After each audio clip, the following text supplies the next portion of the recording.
નમસ્કાર મિત્રો, જો તમને એક્શન ડ્રામા અને થ્રિલથી ભરપૂર ફિલ્મ જોઈ હોય ને તો આ ફિલ્મની અંદર તમને એ જ માસ એન્ટરટેનમેન્ટ જોવા મળે છે. તો નમસ્કાર મિત્રો, ફરી સ્વાગત છે મારા વિડીયોની અંદર. આજના વિડીયોની અંદર આપણે ભૈરથી રંગલ કરીને એક ફિલ્મ આવી છે તો તેનો રિવ્યુ કરીશું. તો વિડીયોને અંત સુધી જરૂર જોજો. વિડીયો પસંદ આવે તો લાઈક અને ચેનલની સબસ્ક્રાઇબ કરવાનું ભૂલતા નહીં. ખાસ કરીને આ ફિલ્મની અંદર તમને શિવ રાજકુમાર જોવા મળે છે. ખાસ કરીને મેન કાસ્ટની અંદર એ જોવા મળે છે.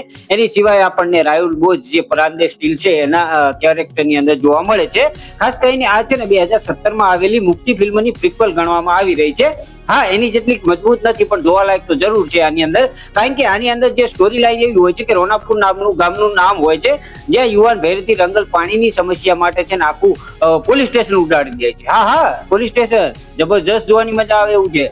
ખાસ કરીને આની અંદર જયારે પાણીની સમસ્યા હોય છે ને એ સમસ્યા લઈને એ જયારે કહેવાય કે એક જગ્યાએ જાય છે ને એ જગ્યાવાળા પાણીની જે અરજી છે ને એ નથી લેતા ને એ પછી આખું પોલીસ સ્ટેશન સળગાઈ દે છે અને એ પછી જેલમાં જાય છે. હવે જેલમાં જયા પછી ત્યાં વકીલ બની જાય છે. મતલબ કહેવાય ને કે જેલની અંદર જ અભ્યાસ કરીને વકીલ બની જાય છે ને પછી અન્યાય સામે લડતા લડતા ગેંગસ્ટર બની જાય છે.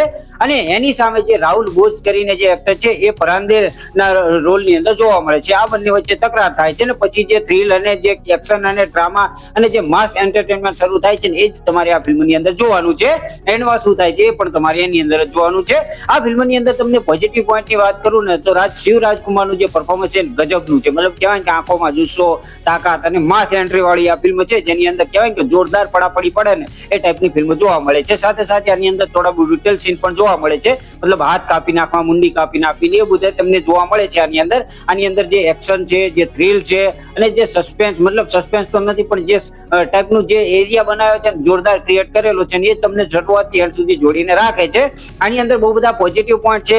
બહુ બધી કહેવાય કે સેકન્ડ હાફમાં છે ને એક્શન વધારે જોવા મળે છે, ઇમોશન સાથે સાથે જોવા મળે છે અને બહુ બધું જોવા મળે છે. પણ મને એક નેગેટિવ પોઈન્ટ એ જ લાગ્યો કે ગામનાને છે ને સ્પેશિયલ જોવા માટે જ રાખ્યા હોય ને એ ટાઈપનું ફીલ કરાવે છે. કારણ કે જોવા જઈએ ને તો આખું ગામના જે લોકો હોય છે, મતલબ કહેવાય ને જે પરાંદે સ્ટીલ નામની કંપની હોય છે એ ઇન્ડસ્ટ્રીમાં જે લોકો કામ કરતા હોય છે ને એ બધા ખબર નહીં વિલન આવે છે ને મારીને જતો રહે છે ને પછી એ રોયા જ રાખે છે, બીજું કઈ જોવા જ નથી મળતું. તો એ તમે જોશો તો એ તમને નેગેટિવ પોઈન્ટની અંદર લાગી શકે છે. બાકી એક્શનના મામલામાં જોવા જઈએ, માસ એન્ટરટેનમેન્ટના મામલામાં જોવા જઈએ, કહેવાય કે સિનેમેટોગ્રાફીમાં જોવા જઈએ, બધી જોવા જઈએ તો બધું જોરદાર છે જે જોવાની તમને મજા આપે છે. પણ હા, મેં પહેલા કીધું એમ કે મુક્તિ જેને ફિલ્મ જોઈ હશે 2017 વાળી એના કરતા આ તમને થોડી ડિસઅપોઇન્ટ કરી શકે છે. એ ટાઈપની જે ફિલ્મ હતી એ ફિલ્મ હતી જબરજસ્ત હતી અને જોવાલાયક એ પણ છે. તો એ પણ તમે જઈને જોઈ શકો છો. ખાસ કરીને જો એક લાઈનમાં તમને કહું ને તો આ વન ટાઈમ વોચ ફિલ્મ છે. જેને પસંદ હોય તો એ ટાઈપના તમે આ ફિલ્મ જોઈ શકો છો. ને ખાસ કરીને શિવ રાજકુમારના ફેન્સ હોય ને એના માટે તો આ જોવાલાયક ફિલ્મ છે.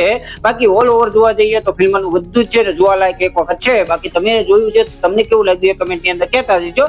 બાકી વિડીયો પસંદ આવ્યો તો લાઈક કરવાનું ભૂલતા નહીં, ચેનલને સબસ્ક્રાઇબ કરવાનું ભૂલતા નહીં. તો મળીએ છીએ આવતા વિડીયોની અંદર. ત્યાં સુધી બધાને જય શ્રી કૃષ્ણ અને જય માતાજી.